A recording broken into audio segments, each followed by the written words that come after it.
अस्सलामुअलैकुम जी, कैसे हैं आप? उम्मीद है आप सब ठीक होंगे, अल्हम्दुलिल्लाह हम सब भी ठीक हैं। तो यहाँ पर है जी हमारे आज 27 रमज़ानुल मुबारक और ये तहज्जुद का टाइम है और मैं और यहाँ अब्दुल के दादा अबू पढ़ रहे थे नवाफ़िल। मैं तो पढ़ चुकी थी, अब्दुल के दादा अबू अभी भी नवाफ़िल पढ़ रहे थे और मैं साथ ही यहाँ पर किचन में आके सहरी बनाने लग गई थी। सहरी में आज मैं बनाऊँगी ऑमलेट क्योंकि अब्दुल के दादा अब्बू ने खाना है ऑमलेट और साथ ही साथ एग बॉयल हो रहे हैं, फिर मैंने पराठा भी बना रही हूँ।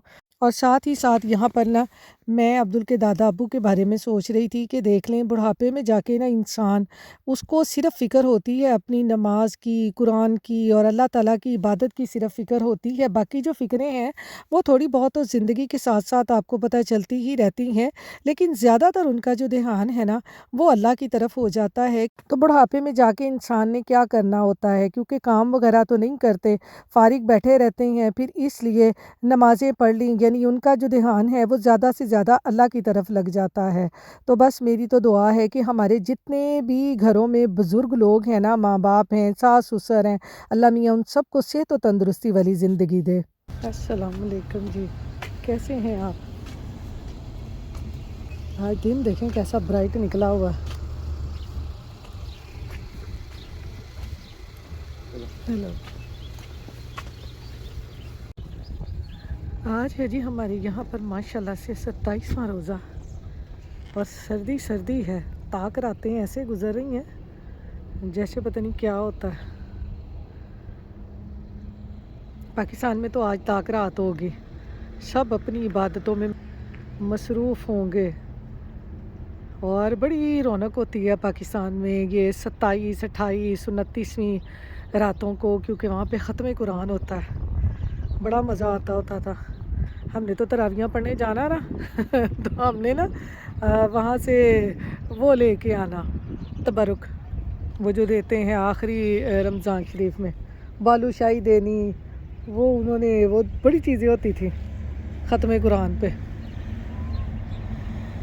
तो बस पाकिस्तान की अपनी बातें हैं, अपने वतन की अपनी बातें हैं। हवा देखें आज कैसे चल रही है, ठंडी ठंडी हवा चल रही है। तो चलें अब्दुल को छोड़ के फिर घर चलते हैं।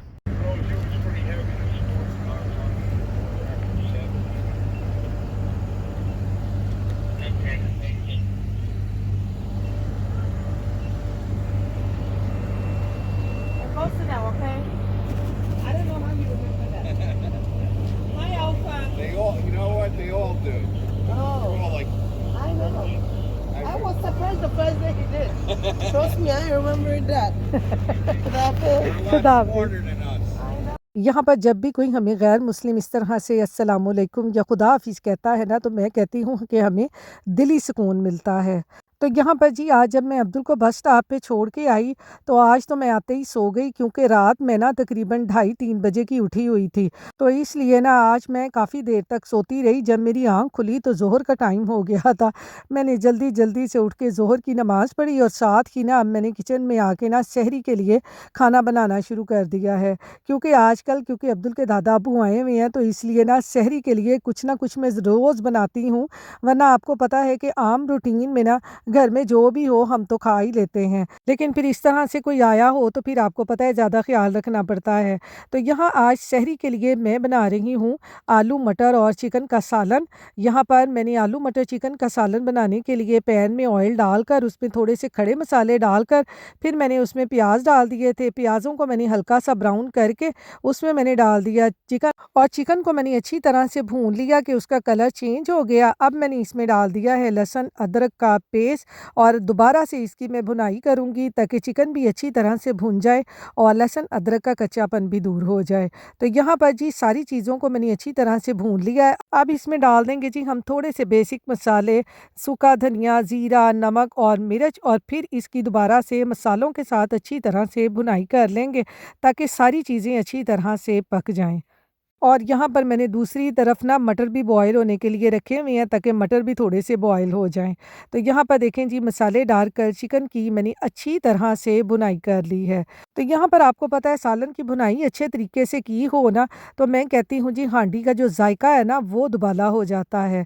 यहाँ पर जी हंडिया की अच्छी तरह से भुनाई करने के बाद ना अब मैंने इसमें डाल दिए हैं ग्राइंड करके 2-3 टमाटर और टमाटर डालकर अब हम इसको ना कवर करके अच्छी तरह पका लेंगे ताकि चिकन भी थोड़ा-सा गल जाए और टमाटर भी अच्छे तरीके से पक जाएँ और फिर इसमें बाकी चीज़ें डालेंगे। तो दूसरी तरफ अब मैं ना बनाने लग गई हूँ गरम मसाला, मेरा गरम मसाला ख़त्म हो गया था, तो मैंने कहा चलें ईद से पहले-पहले ना ये काम भी कर लें क्योंकि इस दफ़ा ना रमज़ान में मैंने गरम मसाला बनाया ही नहीं है। तो सारी चीज़ें जो है ना गरम मसाले के लिए इलायची, लौंग, काली मिर्च, सूखा धनिया पाउडर ये मैंने 1/4 कप के हिसाब से लिया था यहाँ पे ना और यहाँ पर सूखा धनिया मैंने ज़्यादा लिया है क्योंकि इसका फ्लेवर गरम मसाले में ना बहुत मज़े का लगता है। तो यहाँ पर मैंने 1/4 कप ही ज़ीरा ले लिया है। मैं यहाँ पर ना इसी तरह खुला मसाला लाकर ना तो मैं उसका इस तरह से गरम मसाला बनाती हूँ। यहाँ पर वैसे पैकेटों वाला भी मिलता है और ग्राइंड किया हुआ भी मिलता है लेकिन मुझे वो मसाला जो है ना वो मुझे अच्छा नहीं लगता।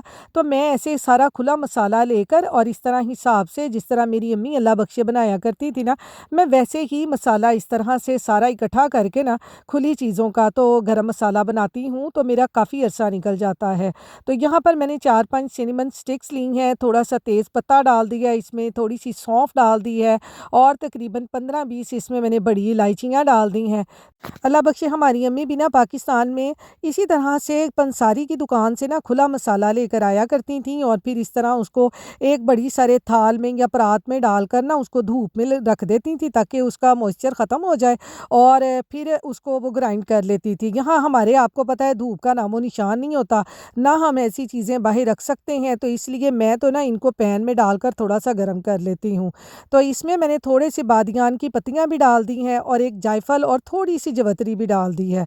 अब हमने ये तमाम मसाले इकट्ठे कर लिए हैं।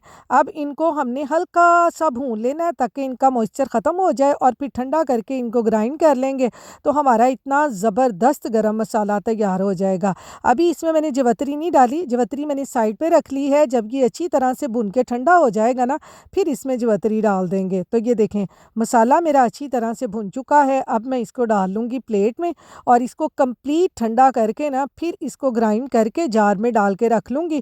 तो मेरे 2-2.5 महीने आराम से गरम मसाले से निकल जाते हैं, मुझे कोई भी फ़िक्र नहीं होती। तो ये देखें इस तरह से अब इसको करेंगे हम ठंडा और अब ये जो है ना जवित्री भी इसमें डाल दूँगी मैं। क्योंकि आपको पता है गरम मसाला जो है ना वो हमारी हंडिया की ना शान है। जैसे हम फेशियल करवाने जाते हैं और अपने मुँह पे मास्क लगाते हैं तो उस मास्क से हमारे जो मुँह पे चमक आती है इसी तरह से ना ये गरम मसाले से हमारी हंडिया में ना चमक आ जाती है। तो इसलिए ना गरम मसाला भी हमारी हंडिया की ना जान है। तो ये देखें यहाँ पर सब चीज़ों को इस तरह से ग्राइंड करके फिर मैं लूँगी एक स्ट्रेनर और इस तरह से स्ट्रेनर में से इसको हल्का-हल्का सा मैं ना छान लूँगी और जो बाकी बचेगा उसको फिर दोबारा से ग्राइंड कर लूँगी। यहाँ मैं गरम मसाला बना रही थी और मेरे हस्बैंड कह रहे थे आज ना क्या कर रही हो? आज तो पूरे घर से ना गरम मसाले की स्मेल आ रही होती है और यहाँ तक कि कपड़ों में से भी हमारे ना इस तरह की चीज़ों की स्मेल आती हैं। क्योंकि हमारे घर बंद होते हैं ना और हम तो इसी तरह कोई चीज़ घरों में बनाएं और बाहर चले जाएं ना तो लोगों को भी पता चल जाता है आज इनके घरों में क्या बना है। यहाँ पर हमारा ये हिसाब है। तो ये देखें कितना ज़बरदस्त हमारा गरम मसाला हो गया है तैयार। तो चलें ईद से पहले मेरा ये भी काम हो गया क्योंकि आपको पता है कि घरों में ईद वाले दिन मुख्तलिफ़ डिशें बनती हैं जिसमें गरम मसाले की ज़रूरत बहुत होती है। और अब यहाँ पर मेरा सूखा धनिया भी ख़त्म हो गया था पाउडर फॉर्म में तो मैंने कहा चलें लगे हाथ इसको भी ना जल्दी से ग्राइंड कर लूँ और इसको भी मैं रख लूँ। मैंने कहा आज ते ना मैं सारे घर दे विच ना गरम मसाले कर देने हैं पीस के तो ये देखें यहाँ पर मैंने सूखा धनिया भी पीस लिया है और मेरा गरम मसाला भी बन गया है। और दूसरी तरफ जी अब मैं काटने लग गई हूँ आलू, जो मैंने आलू मटर और चिकन का सालन बनाना है उसके लिए मैंने कहा चलें अब जल्दी से ना मैं आलू भी यहाँ पे काट लूँ। आपको पता है कि जब हम किचन में होते हैं ना तो 100 काम हमारे होते हैं जो कि हमने करने होते हैं। तो बस इसी तरह से हमारे जो काम है किचन में वो चलते रहते हैं। तो यहाँ पर आलू भी मैंने काट लिए हैं और यहाँ पर दूसरी तरफ देखें जो चिकन में मैंने टमाटर डाल के उसको पकने के लिए रखा था, वो भी हमारा मसाला जो है अच्छी तरह से तैयार हो गया है। अब मैं इसमें डाल दूँगी थोड़ा-सा दही और दही डालकर दोबारा से इसकी अच्छी तरह से बुनाई करूँगी ताकि जो दही है वो भी अच्छी तरह से ड्राई हो जाए और फिर इसमें हम अपनी सब्जियाँ डाल देंगे आलू और मटर। तो यहाँ पर देखें चिकन को मैंने अच्छी तरह दही डाल के भी भून लिया है। अब इसमें डालते हैं बॉयल किए हुए मटर और आलू। आलूओं को मैंने बॉयल नहीं किया, आलू मैंने वैसे कच्चे ही डाले हैं। मटरों को मैं थोड़ा-सा बॉयल कर लेती हूँ क्योंकि यहाँ पर जो फ्रोज़न मटर है ना, वो गलने में थोड़ा-सा टाइम लेते हैं, इसलिए ना उनको मैं पहले ही थोड़ा-सा ना बॉयल कर लेती हूँ ताकि वो अच्छी तरह से सॉफ्ट हो जाएँ और पक जाएँ। अब मैंने डाल दिया है जी इसमें पानी और पानी डालकर ना अब मैं इसको पकने के लिए रख दूँगी। अब हमारी जो सहरी के लिए हंडिया है ना, वो आराम से हो जाएगी तैयार। तो यहाँ पर जी सहरी के लिए जो खाना बनाना था वो मैंने बना लिया। अब यहाँ पर मैं और मेरे हस्बैंड आ गए हैं लॉन्ड्री करने के लिए।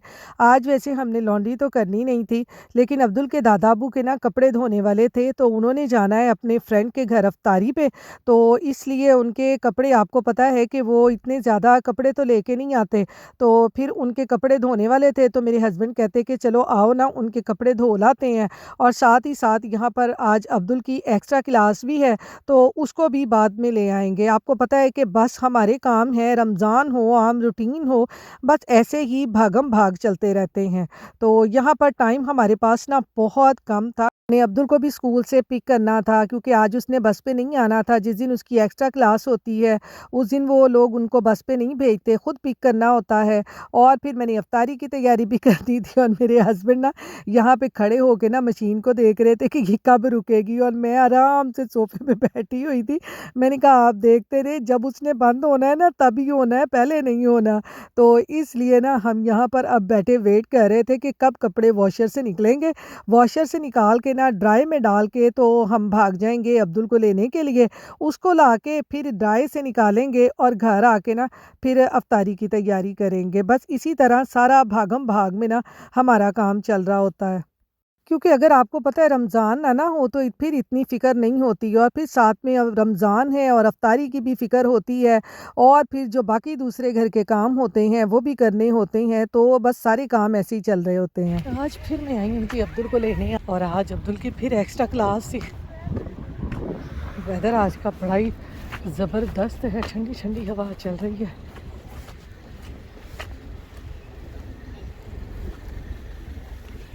Kurtki nie masz, Damoniu? A? Damoniu, kurtki nie masz? No. No, I haven't been, and it's kind of cold on too. I haven't. तो ये देखें जब भी यहाँ पे बच्चों की एक्स्ट्रा क्लास होती है ना या आम रूटीन में भी बच्चे जो वॉकर होते हैं, बस वगैरह पे नहीं जाते, जिनके नज़दीक घर होते हैं, तो इसी तरह से लोग आके ना बच्चों को यहाँ से लेके जाते हैं। यहाँ पर बड़ी तेज़ हवा चल रही होती है। ऐसे तेज़ हवाएं जब पाकिस्तान में चलती थी ना तो अल्लाह बख्शे मेरी अम्मी कहा करती थी कोटे दियाँ हवावां चलियां ने, क्योंकि पाकिस्तान में जब शुरू में सर्दी आती है ना तो फिर इस तरह की हवाएं चलती हैं, ठंडी ठंडी ऐसे यहाँ हवाएं चल रही हैं। यहाँ पर जी लॉन्ड्री करके और अब्दुल को लेके आ गए हम घर। तो ये देखें जो चिकन और आलू मटर का सालन है हमारा वो हो चुका है तैयार। अब मैं इसमें डालूँगी थोड़ा-सा गरम मसाला और फिर इसमें मैं डाल दूँगी धनिया। तो ये सुबह सहरी के लिए खाना हमारा तैयार हो गया है। वैसे भी अगर शाम में इफ्तारी के बाद किसी ने खाना खाना हो ना तो आराम से खा लेते हैं। तो यहाँ पर जी अब मैं बनाने लगी हूँ अफ्तारी। अफ्तारी में ना आज मैं बनाने लगी हूँ रैप और इन रैप को ना मैंने खुद ही नाम दिया है जुगाड़ू रैप का क्योंकि मैंने ना इनकी ये जुगाड़ ही लगाई है, क्योंकि आपको पता है आज मैं बहुत थक गई थी, लॉन्ड्री की, अब्दुल को लेके आई, फिर खाना बनाया, तो अब अफ्तारी के लिए ना टाइम नहीं था। तो ये मेरे पास उस दिन के कबाब पड़े हुए थे, तो मैंने कहा चले इनको ज़ाया क्यों करना, इनको काम में लेके आते हैं। तो कबाबों के मैंने कर लिए जी छोटे-छोटे पीसीज़। अब इधर रखा है मैंने पैन में मैंने डाल लिया है थोड़ा-सा ऑयल। इसको गरम करके ये जो कबाबों के छोटे-छोटे पीसीज़ किए हैं ना जुगाड़ू रैप बनाने के लिए, ये इसमें डाल के ना इनको मैं अच्छी तरह से भून लूँगी और साथ ही साथ इसके ऊपर मैं डालूँगी थोड़ा-सा चाट मसाला, थोड़ी-सी सुरख मिर्चें और थोड़ा-सा नमक। मसाले डालकर इसको मैंने मिक्स कर लिया। फिर इसमें मैंने डाली थोड़ी-सी ये चिली सॉस। तो मैं कहती हूँ कि जी ये जुगाड़ू रैप का मसाला जो था ना, ये इतना मज़े का बन गया ना कि मुझे भी नहीं पता था कि ये इतना मज़े का बन जाना है। तो यहाँ पर इसको थोड़ा-सा क्रीमी टेक्सचर देने के लिए ना और बाइंडिंग के लिए मैंने इसमें डाल दी ये थोड़ी-सी मेयोनीज़, और मेयोनीज़ डालकर मैंने इसको ना अच्छी तरह से मिक्सर को मिक्स कर लिया। तो ये देखें हमारा जो कबाबों का मिक्सर है ना, वो कितना ज़बरदस्त बन गया है। आप इसके कबाब बना लें, इसके सैंडविच बना लें, कितने मज़े के बन जाएँगे। तो ये हो गया तैयार। अब दूसरी तरफ मैंने रखा है पैन, तो मैंने कहा पैन में ना थोड़ी-थोड़ी सी वेजिटेबल को भी स्टर कर लेती हूँ, क्योंकि आपको पता है इस तरह की कच्ची-कच्ची सब्जियाँ जो होती हैं ना, वो मुझे मज़े की नहीं लगती, इसलिए मैं इनको ना हल्का-सा स्टर करके रैप वग़ैरह में यूज़ कर लेती हूँ, तो बड़ी मज़े की लगती हैं। तो यहाँ पर ना प्याज़ों को मैंने हल्का-सा स्टर किया है, इनके ऊपर भी मैंने थोड़ा-सा नमक, थोड़ी-सी मिर्च और थोड़ा-सा चाट मसाला तोड़ दिया है, और ये सारे मसाले तोड़ने के बाद अब ये मेरे पास ना फ्रोज़न पड़ी हुई थी शिमला मिर्च, तो मैंने ये भी डाल दी। इनको मैंने हल्का-सा ही स्टर किया था, ज़्यादा स्टर नहीं किया था, क्योंकि आपको पता है कि ये शिमला मिर्च वग़ैरह ना बड़ी जल्दी ही सॉफ्ट हो जाती हैं। तो इस तरह स्टर करने के बाद ना मैंने फ्लेम को कर दिया था ऑफ। तो ये देखें हमारी जो वेजिटेबल है ना, ये कितनी मज़े की स्टर हुई हैं, ये देखें। तो ये भी तैयार हो गई हैं। अब हम बना लेते हैं अपने जुगाड़ू रैप अफ्तारी के लिए। वैसे आप मुझे कमेंट बॉक्स में बताइएगा कि आपको ये मेरे रैप का नाम कैसा लगा है, क्योंकि आपको पता है इस तरह की चीज़ें तो अक्सर औक़ात ही घरों में बच जाती हैं और फिर हम इनको ज़ाया नहीं करते, तो मैं तो इनको ना इसी तरह इस्तेमाल में ले आती हूँ कुछ ना कुछ चीज़ बना के। तो ये देखें यहाँ पर मैंने टोटिया रैप लेकर उसके ऊपर मैंने थोड़ी-सी लगाई है मेयोनीज़, थोड़ी-सी चिली सॉस, और ऊपर ये जो जुगाड़ू कबाब थे वो रख दिए, और साथ ही स्टर की हुई वेजिटेबल, थोड़े से लेट्स रख दिए। तो ये देखें हमारा ये कितना ज़बरदस्त रैप तैयार हो गया है। तो ये देखें कोई खा के ये मान सकता है कि हमने लेफ़्ट ओवर कबाब से ये जुगाड़ू रैप बनाए हैं। ये देखें कितने मज़े के बन गए हैं। तो इसी तरह से सारे रैप मैं बना लूँगी और फिर इनको हल्का-सा सेक लूँगी, और साथ ही साथ देखें हमारा टेबल भी तैयार हो रहा है। बस आपको पता है अफ्तारी के टाइम ना बस ऐसे ही भागम-भाग हर चीज़ तैयार हो रही होती है।